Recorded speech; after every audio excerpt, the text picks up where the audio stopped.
Good morning, gang. Happy Monday morning as we start a new week after another wonderfully eventful weekend.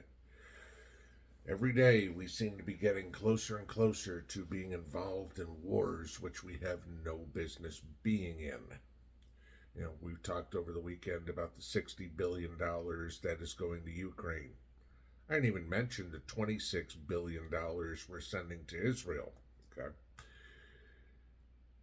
Why in the world are we sending all this money to protect other countries' borders when we aren't spending any on our own? Again, as I told you yesterday, this whole aid package that the House voted and passed on Saturday includes absolutely nothing to protect our borders.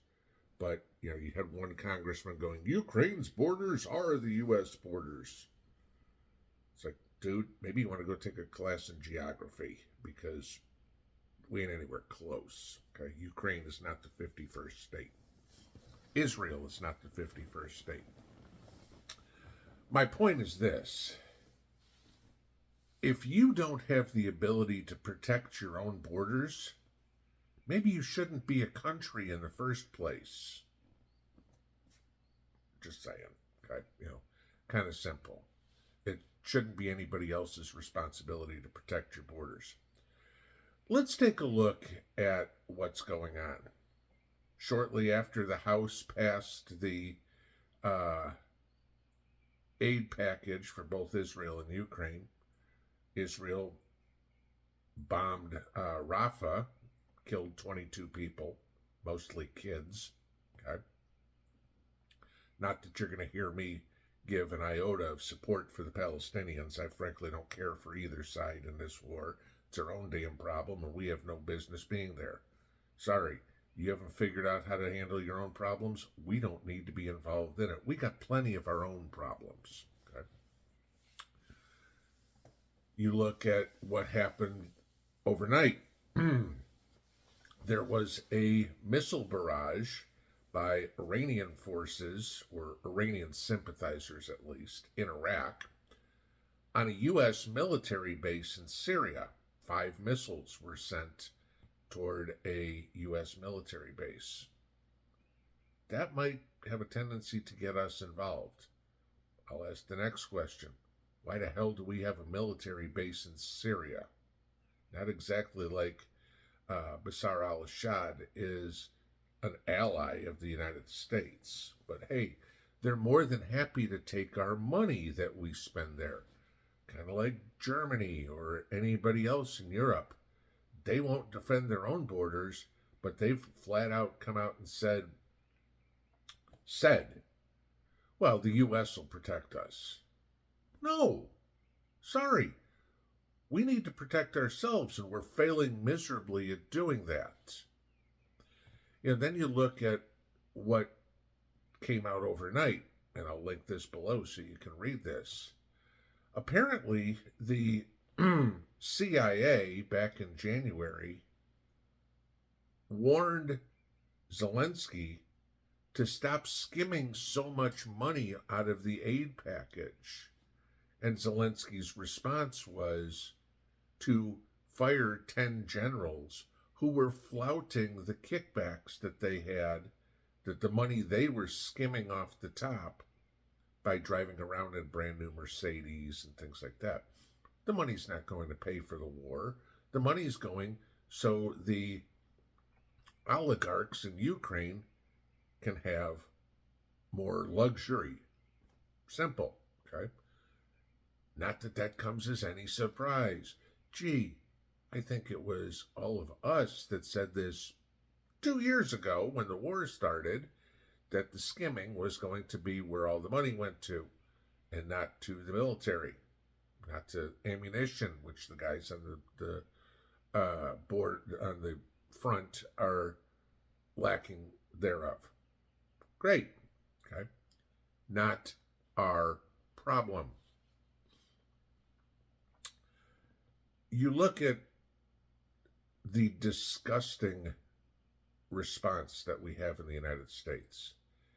After passing the aid package for Ukraine, Democrats and some Republicans in the House of Representatives were flying, waving little Ukrainian flags in our halls of Congress. You love Ukraine so much? Go join the Ukrainian army and go fight for what you believe in. Stop spending my money on it because I don't believe in the war. It ain't our problem. Oh, but Russia will expand. Fine. Expansion of countries has happened throughout history from the day that the earth was created. Weak ones fall and strong ones grow. Survival of the fittest. Look at Napoleon's empire. Look at the Chinese empire.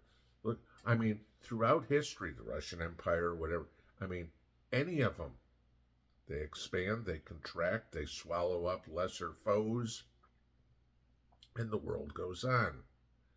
This ain't anything new.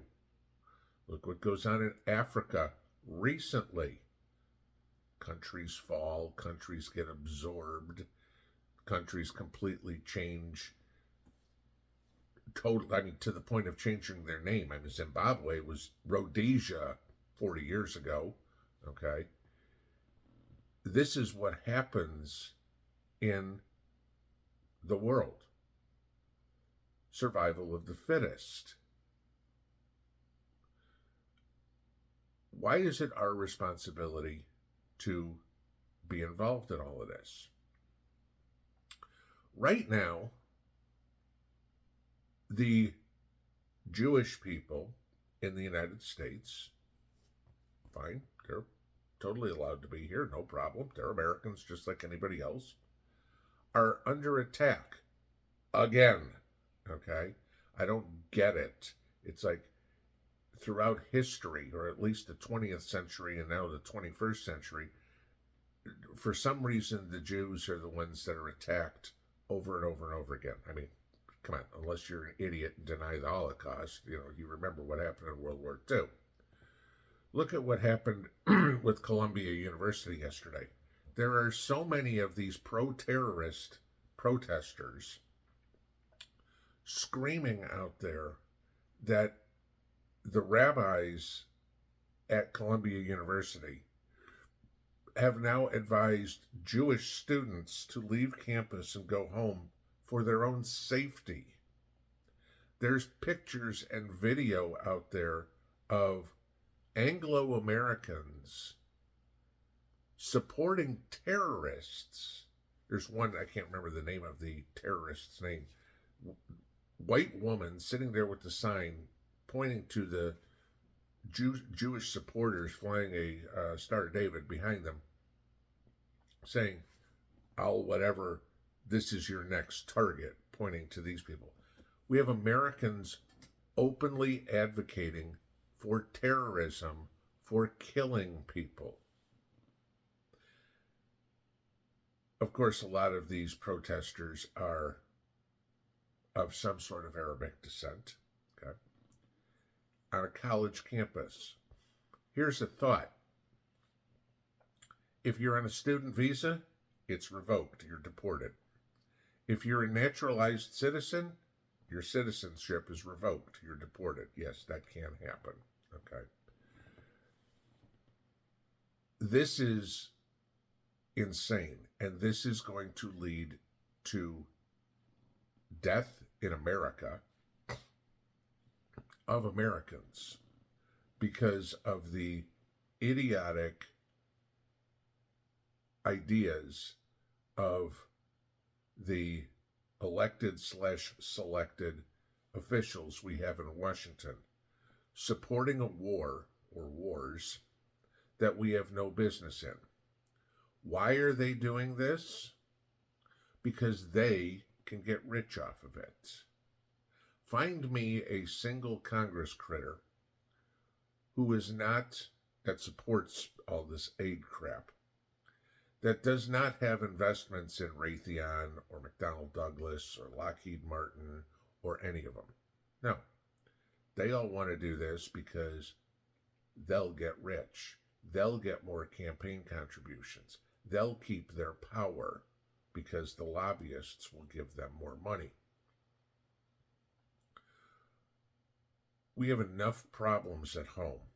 I posted something in the pinned comments, or not in the pinned comments, on the community board yesterday, that the money we have sent, the cash, okay, just the cash that Zelensky and his generals have absconded with and used for their lavish lifestyles, amounts to the equivalent of roughly $511 per person, every single one of us, man, woman, and child, in this country. We have paid to buy them a mansion, buy them new Mercedes, send the wife on shopping trips, yada, yada, yada, okay? Travel the world in a private jet. That's what we've paid for. Remember Nancy Pelosi saying we can't build the wall on the southern border because it's too expensive, right? It's not a good use of money. The money that we've sent to Ukraine, we could have built the wall, which had an estimated cost of $12 billion, 15 times over. Okay? Yeah, Trump said Mexico would pay for it, right? No, we'd pay for it. We just get the money back from Mexico in tariffs. That's how that works, but they can't think past here. Okay. How long is it until Americans start shooting other Americans? I mean, it's a serious question. You have these pro-terrorist protesters running around Detroit, New York, probably many other cities. Okay, those are the ones that get the big press because there's large Jewish populations in those areas. How long until we start seeing shootings in the street? How long until we have a story of some Catholic, some Protestant, mistaken to be a Jew, so he's shot? Or somebody like me who's like, I don't give a shit about either side, and gets shot because I'm not agreeing with them. A lot of times I talk about head on a swivel. Don't go anywhere outside your house, even inside your house, unless you are armed to protect yourself. Because we never know what's around the corner. There are enough psych patients in this country as is. Now you start adding the political, religious, racial crap to it, and we're in for a world of hurt. I mean, the amount of money that we're pissing away to countries that should be on their own. If Ukraine falls to Russia, I don't care, okay? If Israel falls, or if the Palestinians are annihilated, I don't care. That's up to them. That's their domestic policy to deal with. Don't give me this crap that, oh, poor Ukraine. They never knew it was coming. Russia went into Crimea in 2014. It's 2024. Russia had 8 years after the first aggression by Russia to prepare to make sure it didn't happen again. Did they? No. Okay. Like I said yesterday, why not anything else? If these countries are so worried, we need military arms, we need tanks, we need F-16s, we need M4s, we need whatever, then buy them. You had 8 years to come up with the money. Maybe don't buy that Mercedes and buy yourself a couple of cases of rifles instead. Just a thought. Maybe fly coach. Maybe shop at H&M instead of Cartier in Europe. There's an idea. Maybe stop the corruption. No, I couldn't do that. I mean, the funny part is all this money that we're sending. Anybody see the pictures in Ukraine over the weekend? They were all of people in the bars in Kiev, in the nightclubs, dancing the night away, drinking and having fun. There's a war on the other side of the country. Personally, I look at it this way. Ukraine's about the size of Texas. Just to give you an idea how size it is. Those of you that live down there, let's say that you live in Dallas. Do you really give a shit about what's going on in El Paso? It's a 12-hour drive. It's about the distance, roughly the distance that the front is from Kiev. Okay, just saying. No, they don't. Okay, no, it's not in my backyard yet. Well, guess what? If you can be a 12-hour drive away from the front and not care, why in the hell should we worry when I can't get there in a 12-hour flight?